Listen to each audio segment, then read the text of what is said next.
Everybody knows we need around 8 or 9 hours of sleep every night. Of course, we also know that's not necessarily how much we get. Studies show that the average college student gets between 6 and 7 hours of sleep each night. That margin might not seem like a real problem, but think about daylight savings. Every spring, when we lose just 1 hour of sleep, there is a 24% increase in heart attacks, car accidents, suicides, and even harsher judge sentencings the next day. But in the fall, when we gain an hour of sleep, there is a 21% decrease in all those same areas. This shows just how impactful a single hour of sleep can be. So why don't we take it more seriously?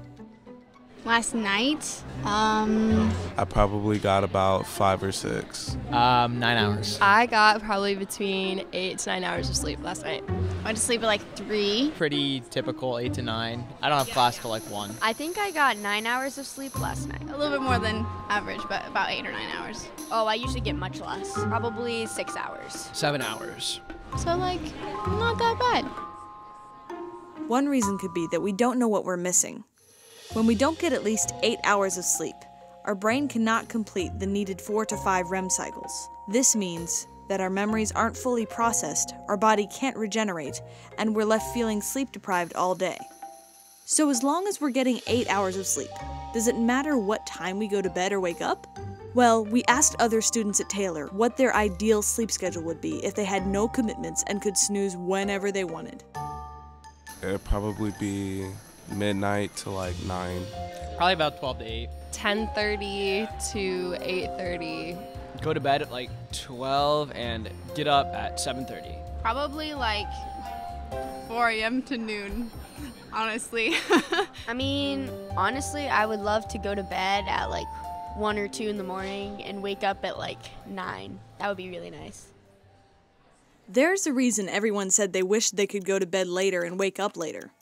Our bodies run according to a 24-hour circadian rhythm that is synchronized to a master clock in our brain. That clock expects your body to run on a schedule. Young adults are wired to go to sleep at 12 or 1 a.m. and wake up at 10 or 11. But your body's internal clock is greatly influenced by outside factors. For example, light. The light from electronic devices wakes up the brain almost as if it was daytime. Because your body is designed to run on a clock schedule, regularity is extremely helpful. Your brain expects you to go to bed and wake up around the same time every day. But let's be practical. It's hard to get enough sleep, let alone maintain a regular schedule as a college student.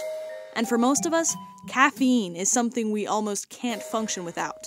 So we asked the students how much caffeine they drink in a day. A lot.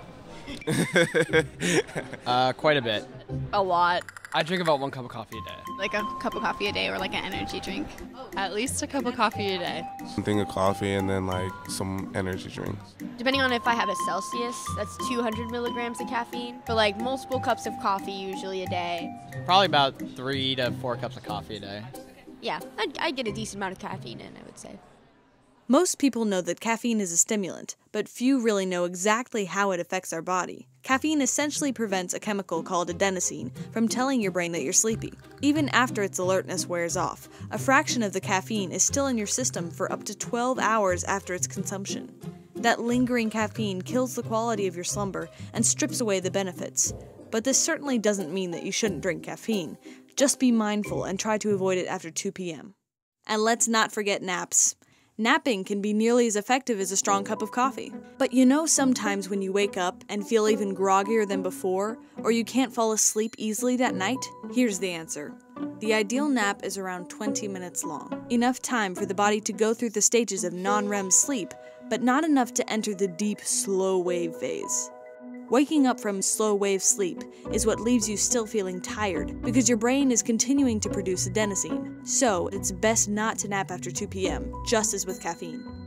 Now that you know all about how sleep works, what do you do with it? Well, start by getting the right amount of sleep on a regular schedule. To improve the quality, try taking a warm shower before bed. The ideal temperature to sleep at is 67 degrees. Your body temperature rises while you're in the shower and immediately plummets when you get out, which puts you at a great temperature to fall asleep. Try to avoid bright lights in the time as you wind down before bed. Avoid screens and consider reading a book or doing some stretches to start to slow your brain down. Use caffeine and naps wisely, sleep tight, and above all, don't let the bedbugs bite.